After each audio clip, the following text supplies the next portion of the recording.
You want sex? You'll get sex when the kid next door walks on the moon.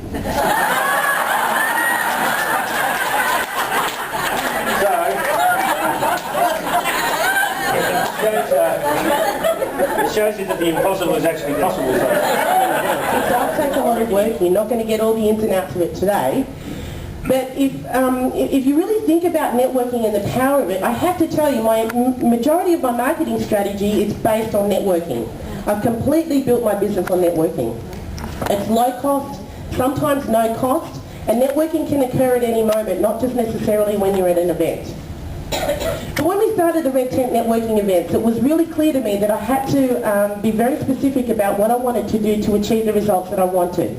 Now, often we go into things without having a clear picture of what's here, and he taught me how to monetize the event. What's that? And I was so fired up and passionate about the business I'd set up for myself. I thought to myself, everybody in the world needs coaching, right? Because you're all dysfunctional. I'm going to make a fortune, right? Who's passionate about their business? I was so fired up about this business, man, I'll tell you. I quit real estate. I told my boss, you can't afford to employ me anymore. I'm a life coach, right? I got myself professional photography. Right? You guys have seen it, right? Okay, a little old, that photo. I need to update it. I did that. Yeah, okay. How many of you are here today because you'd really like to get some new clients? Okay, absolutely. Do we have a win-win then? No, we don't really have a win-win when if everybody's here to sell and nobody's here to buy. We haven't got a hope, have we? So let's have a look at a different question.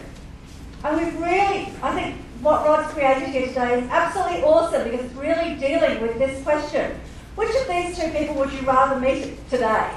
A new client? That'd be nice. Who'd like to meet a new client? Okay, awesome.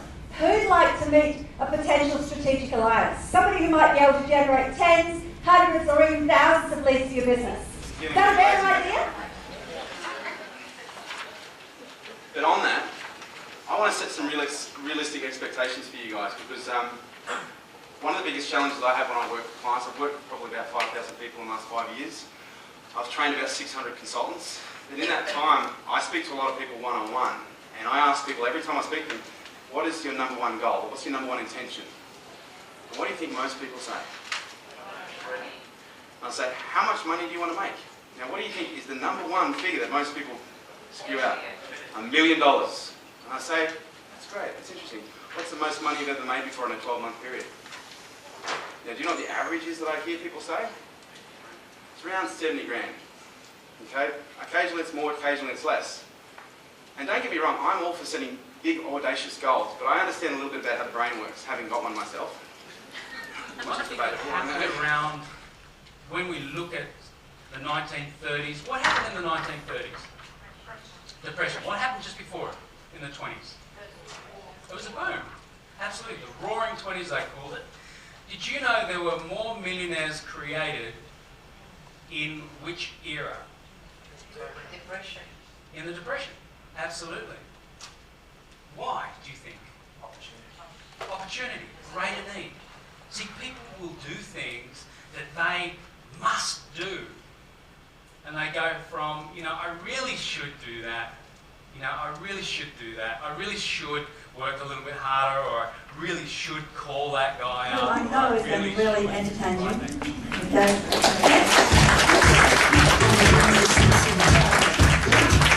Good choice of song, thank you. I was hoping I'd get that song. How is everyone? Good, beautiful. All right, now I speak on the topic of networking. I've also trained in the last year to be an image consultant. So who's checking out what I'm wearing right now? Yeah. Sorry if my pants are too tight. I'm trying not to expose anything. So now, it's a good start to a Saturday morning. Now I write a lifestyle column, I write a business column. You can catch me in 4 different magazines this month, and that's all because of networking that I've done. And it's also because of the personal branding angle that I've taken and how to actually stand out in basically a cluttered marketplace where businesses all look the same. Probably one of our biggest... And my size came that day, I was deflated, demoralised and depressed, the 3 Ds, right? Long story short, I had absolutely no idea what I was doing about what really you need to do in business, right? And here's the thing. Most of us who go into small business go into it because we love the thing that we do. If you're a chiropractor, you love doing whatever they do, right? Cracking people's backs. If you're a financial planner, you love compliance issues with superannuation. I don't understand why, but they do, right? I'm kidding, Murray. You know, if you're a real estate agent, you're in it because you love property. But really, where is success in business? Is it in the thing you do? It's not, is it? 80% of it, I found out, is in marketing the thing that you do. Right?